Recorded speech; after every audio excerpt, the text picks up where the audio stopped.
Have you ever looked into a mirror and felt like something was looking back, something that wasn't you? There's something about mirrors that unsettles us. Maybe it's the silence of the reflection, the way it stares back, never blinking, never faltering. Or maybe it's the lingering question we're too afraid to ask.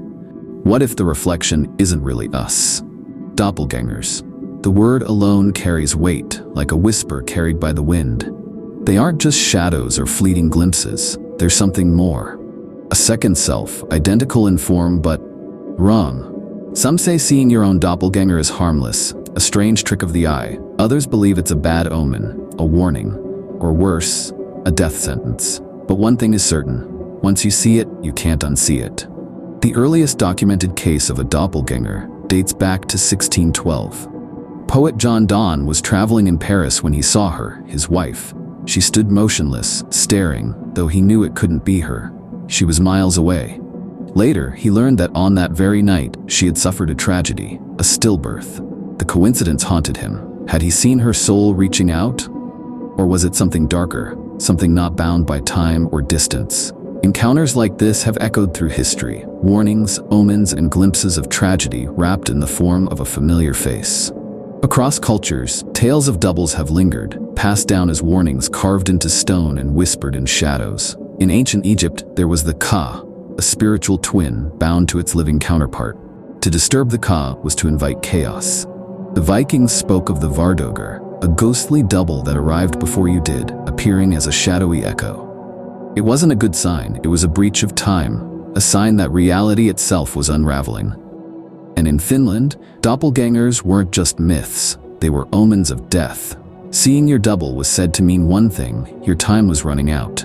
History is littered with stories of doubles that defy explanation. In 1845, poet Percy Shelley stood on a terrace in Italy when he saw himself staring back. The figure didn't speak, it didn't move. Days later, Shelley drowned in a sudden storm. Had he glimpsed his own death before it came for him? Or was the double already waiting?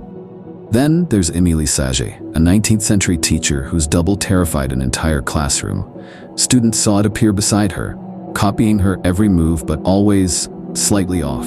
It didn't stop there. Witnesses saw it roaming the halls when Émilie wasn't even present. She never saw it herself. She had no control over it.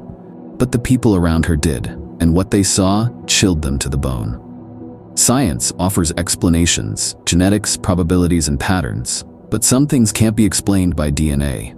How do we account for doubles that appear at the moment of death, or ones that mimic yet don't behave as we do? Maybe these aren't reflections at all. Maybe they're echoes, warnings, shadows of a reality just out of reach. So the next time you feel someone watching, or see your reflection linger a second too long, ask yourself, what if it's not just you? What if it's already here? If this story left you questioning what might be lurking in your reflection, make sure to subscribe for more chilling tales. And let us know in the comments, have you ever experienced something you couldn't explain? We'd love to hear your story.